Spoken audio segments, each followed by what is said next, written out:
Rain in Seattle was not an event, it was a condition. It seeped into the city like dampness into old walls, blurring the lines between day and night, between safety and threat. Sarah Wells lay in bed, her breathing regular, but sleep eluding her like a shadow impossible to catch. Curled at her feet was Rex, a German shepherd with eyes that saw more than words could say. He had been her companion for 5 years, ever since she had retired from the profession, leaving behind classrooms that smelled of coffee and fear. The IR house was quiet, but the silence was not peace, but expectation. Sarah rolled over, her fingers brushing the scar on her wrist, a reminder of the task that had broken her. She closed her eyes, but sleep did not come. Instead, there was a sound, a soft, barely perceptible creak outside the window. Rex lifted his head, his ears straining, but he did not growl. Sarah froze, listening. The sound came again, a rustle, like someone stepping on wet grass. She sat up, her heart beating faster. Rex jumped off the bed, his paws landing softly on the floor. He walked to the window, his nose pressed to the glass, and immediately a low, threatening growl was heard. Sarah stood up, her bare feet touching the cold parquet. She slowly approached the window, pulled back the curtain. The fog behind the glass was thick as milk, but a shadow flashed in it. Tall, motionless. The figure was standing by the fence, its outlines blurred, but the mask, black ski with slits for the eyes, was clearly visible. Sarah stepped back, her breath catching in her throat. Rex growled louder, his fur standing on end. The figure didn't move, but Sarah could feel his gaze, heavy as lead. She grabbed the phone, dialed 911, but the line was busy.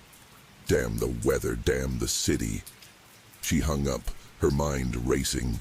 The door was locked, the windows were closed, but that didn't give her peace. She knew the locks were just an illusion of security.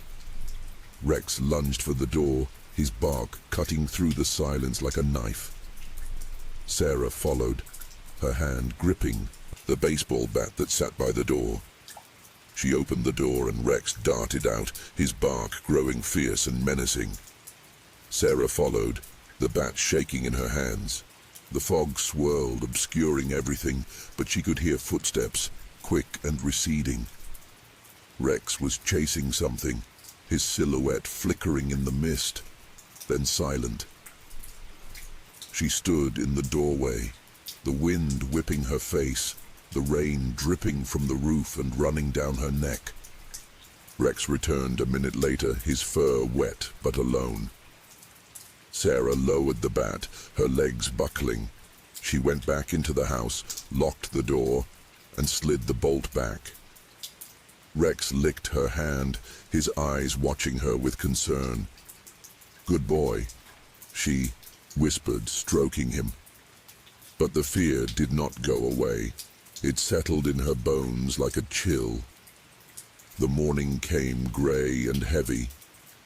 Sarah sat at her desk, a newspaper in front of her. The headline screamed of a series of attacks in the suburbs. 5 women in 2 months, all single, all living in similar houses. The attacks had been brutal, but no murders, yet. The police were looking for a connection, but Sarah knew the connection was that the killer had chosen victims who looked like her. She pulled an old file from her desk drawer, the case that had broken her 5 years ago. The convict, Michael Brown, was a serial killer whose motives she had never unraveled. He had died in prison, but his shadow remained. She looked at the photographs of the victims, all brunettes like her, with sharp cheekbones and sad eyes. Sarah clenched her jaw. This was no coincidence. Someone had copied his method, or worse, continued his work. She stood up and went to the window.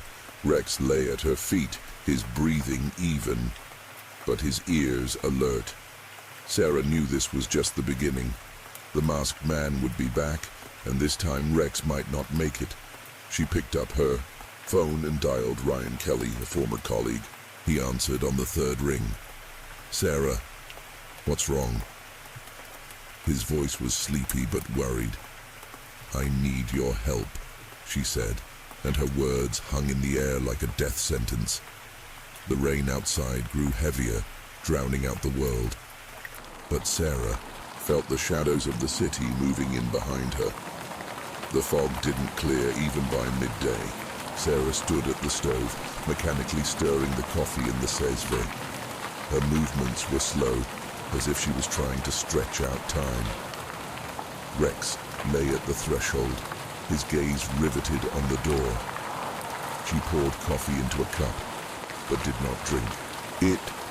She simply held it in her hands, feeling the warmth leave her fingers.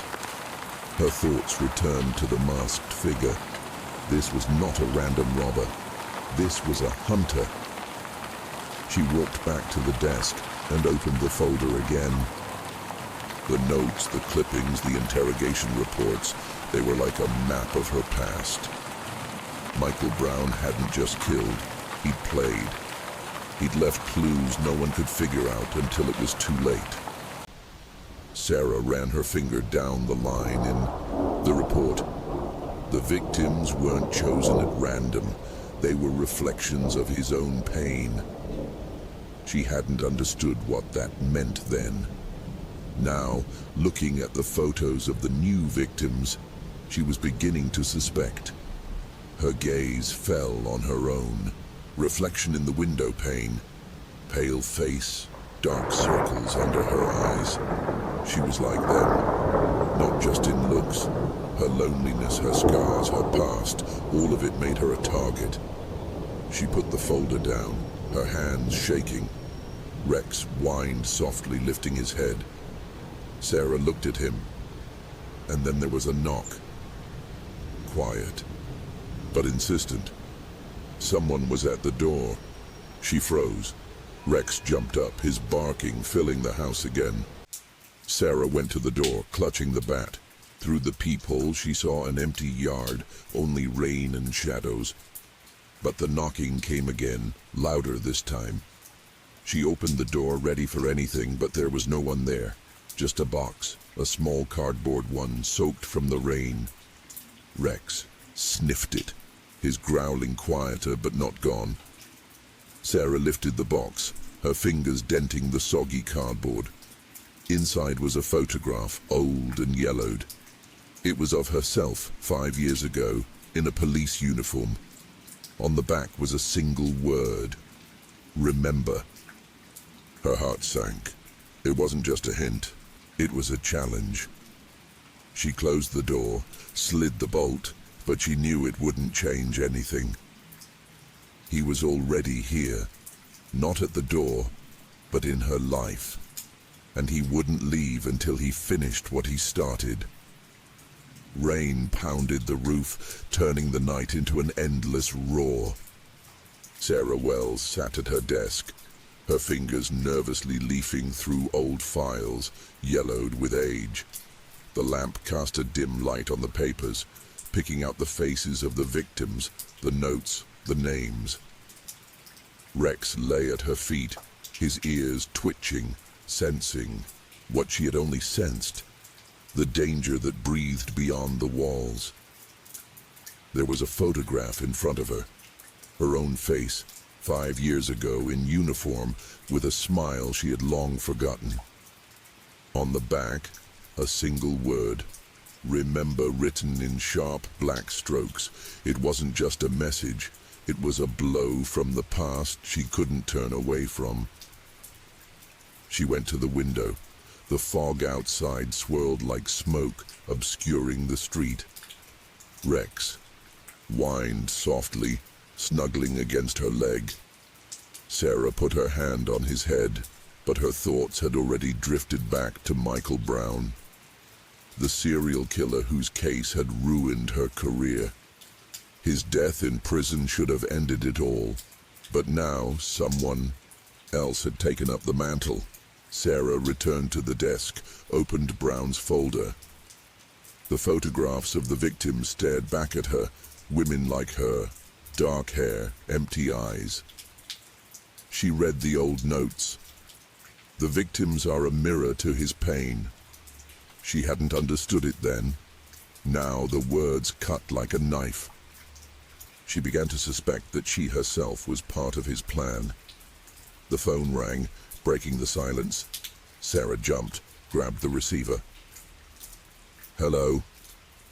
Her voice wavered. Silence. Just the rustle of breathing on the other end. "Who is this?" she asked, but the line went dead. She hung up, her pulse pounding in her temples. It was him, the man in the mask. He was playing with her. The next morning she went to see Ryan Kelly, her former partner. His office was a mess of papers and empty glasses. Ryan looked haggard, with dark circles under his eyes that betrayed sleepless nights. "Sarah, what are you doing here?" he asked, leaning back in his chair. "I need help. A man in a mask. He was at my house. It's related to Brown," she said, looking him in the eye. Ryan frowned. "Brown is dead. Case closed. But someone keeps going. The victims look like me. And he left me a photo with the caption, 'Remember.'" Ryan sighed. "You're seeing something that isn't there. Coincidence?" "Give me access to the archives. I will prove it," she insisted. He nodded reluctantly. "But don't go into this alone. Call me if anything happens." The archive was damp and gloomy, the light barely filtering through the dusty shelves. Sarah dug through the boxes all day until she came across a name. James Brown, Michael's brother. He had visited him before he died. Her heart sank. James.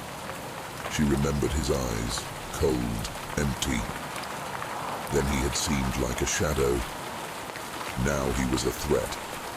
She found his address, a rundown neighborhood on the edge of town. Ryan didn't answer his phone, so Sarah drove alone.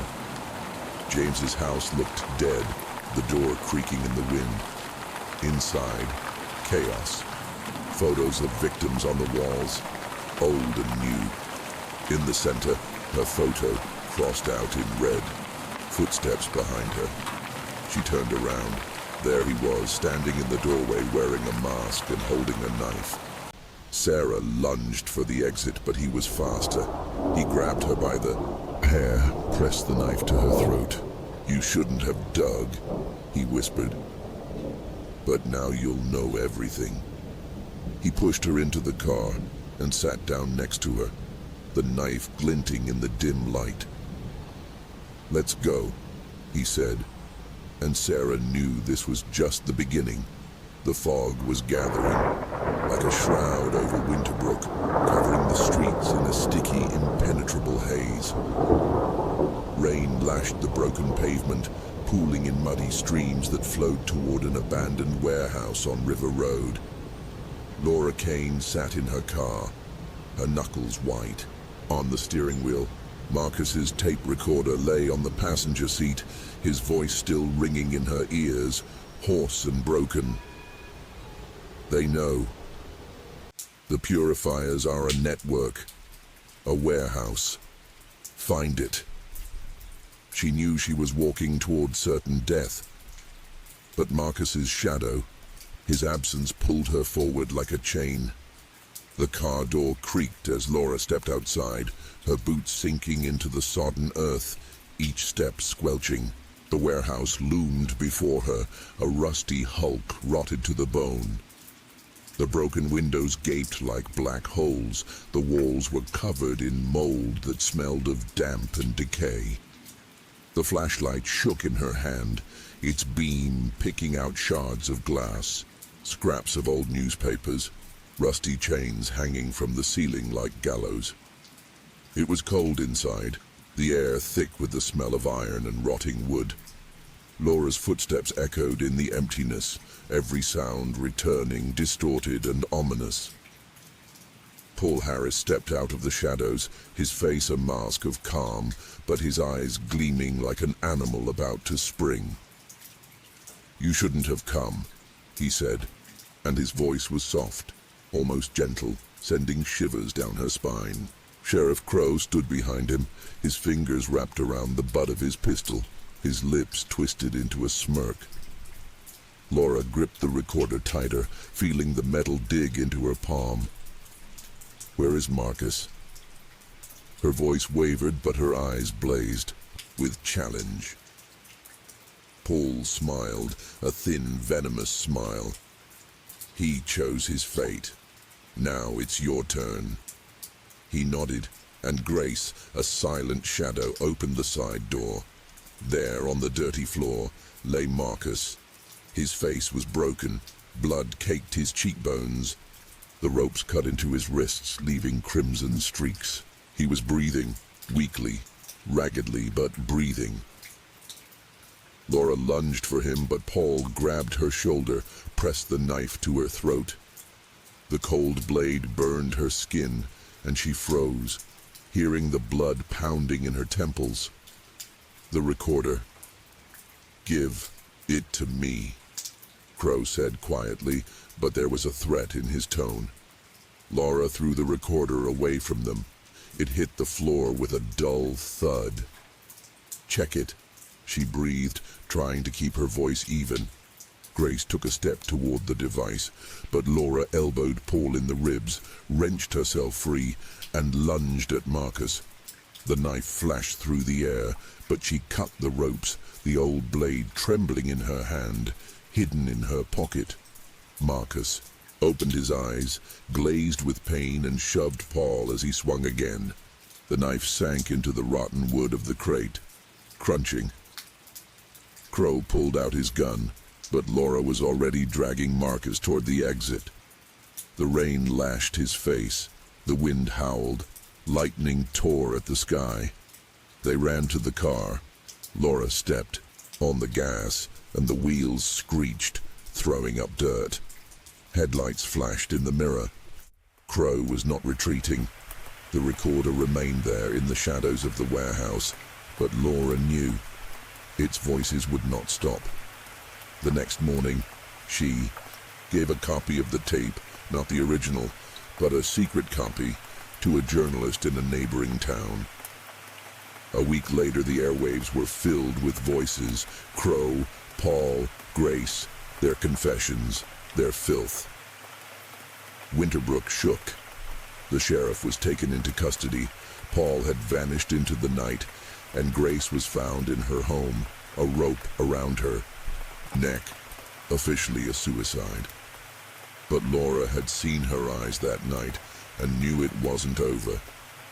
The purifiers had collapsed, but their roots ran deeper into other cities, into other lives. Laura had driven away, leaving everything behind: her home, her job, herself.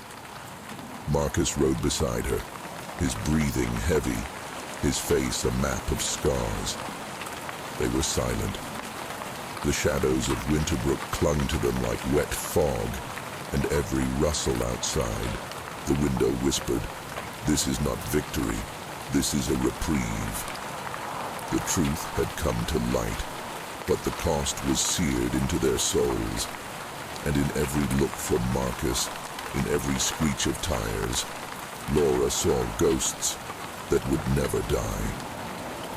Rain pounded the roof, drowning out everything but the pounding of her heart. Sarah Wells sat in her car, parked outside her house, gripping the steering wheel so tightly her knuckles turned white. The night was thick as tar, and the headlights revealed nothing but wet pavement and wisps of fog. She had just escaped James Brown's abandoned house, but his shadow still hung over her. Michael's brother, the man whose vengeance was cold as steel and sharp as a knife. On the back seat was a file, Michael's file, stolen from the archives, photos, notes, reports, and a note: "You can't hide." Sarah knew he was close. Too close. She stepped out of the car, her boots splashing through puddles. The door to the house creaked, letting her into the warm but uneasy gloom. Rex, her dog, ran up and licked her hand, but his ears were alert, his gaze darting toward the window. She locked the door, slid the bolt, but there was no peace.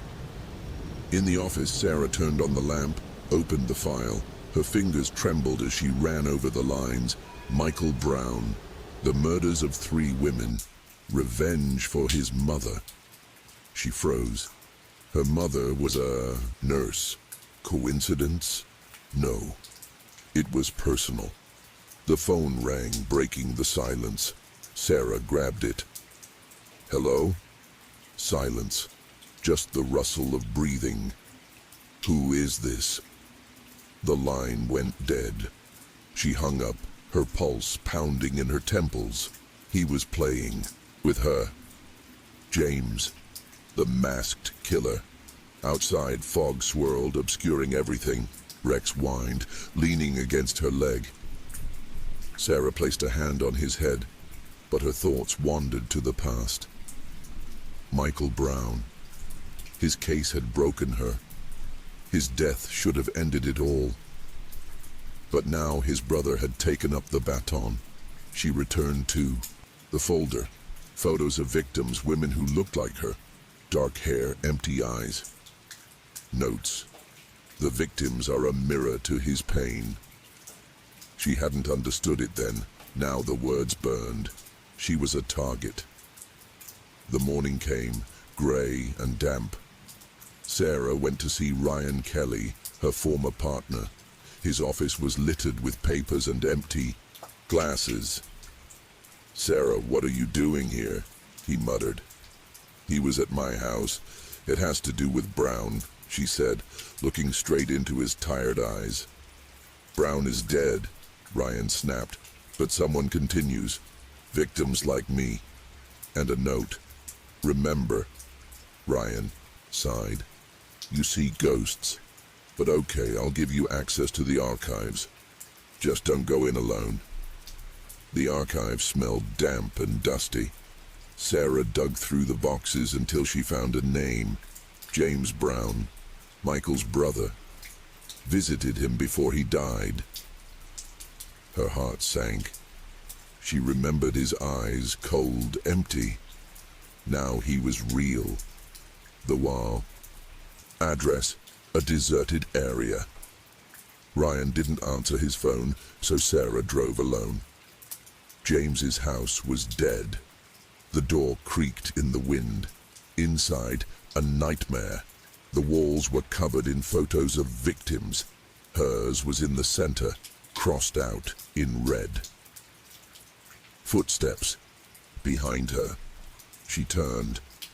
He stood in the doorway, mask, knife. Sarah lunged for the exit, but he grabbed her by the hair, pressed the blade to her throat. "You shouldn't have dug," he whispered. The cold metal burned her skin. "But now, you'll know everything." He pushed her into the car and sat down next to her. The knife flashed in the darkness. "Let's go," he said. Sarah gripped the wheel. The trap was sprung, but she wouldn't give in. Not now. Rain pounded the broken glass of the abandoned house, drowning out everything but the pounding of Sarah Wells's heart. She stood in the center of the room, surrounded by shadows, her fingers clutching the knife she had torn from James. Brown's hands. His mask lay on the floor, shattered like his illusions. His face, twisted with hatred, was now open, his eyes glowing but no longer certain. "You think this is the end?" he croaked, blood trickling from the wound in his shoulder. Sarah pressed the blade to his neck, her voice cold as steel. "Speak. Who is behind you?" James laughed, a harsh, broken sound that sent a chill down his spine. "You're blind, Sarah. This isn't revenge. This is chess, and you're a pawn long overdue for removal." She pressed harder, but then headlights shone through the cracks. In the walls, cars, footsteps. The police burst into the house and Ryan Kelly, her old partner, was the first one in, gun drawn. "Get away, Sarah," he shouted. She backed away, but she didn't take her eyes off James. His words burned like acid. As he was led away in handcuffs, Sarah approached Ryan. He said it wasn't over, that someone else was pulling the strings. Ryan frowned but nodded. "We'll shake this out of him. Go home, you've done enough." But there was no peace waiting for her at home. On the table lay a package, unaddressed and unsent. Inside was an old photograph. Herself, a young detective, next to Michael Brown in handcuffs. On the back was written, "You didn't see the beginning, Sarah, and you won't see the end." And below that, a list of names. Hers was the last one, circled in red. That night, she sat by the window, looking out at the empty street. Rex, her dog, dozed at her feet, but his ears twitched at every sound. She knew James was just a tool. The police corruption he had hinted at ran deeper than she could have imagined. Her old case against Michael, the one that had ruined her career, had been more than a mistake. Someone had paid for it to resurface, and it would turn bloody. Suddenly, the silence was broken by a ringing sound. She jumped, grabbing the phone. The voice on the other end was distorted, metallic. "You thought you won? Look out the window." Sarah froze. The street was empty, but in the far corner, under a street lamp, stood a silhouette. Tall, motionless, in a long coat. He didn't move, but she could feel his gaze. Rex growled, the fur on the back of his neck standing on end. The phone fell from her hands. The voice continued, "We know where you are. We always did." She rushed to the door, but the light in the house went out. The silence collapsed under the weight of footsteps, slow, confident, approaching. The knife in her hand trembled, but she knew. This is not the end. This is only the beginning of a new darkness. The shadows deepened, and Sarah Wells realized there was no way out. Until you know who is playing against you, the chessboard remains in the hands of the enemy.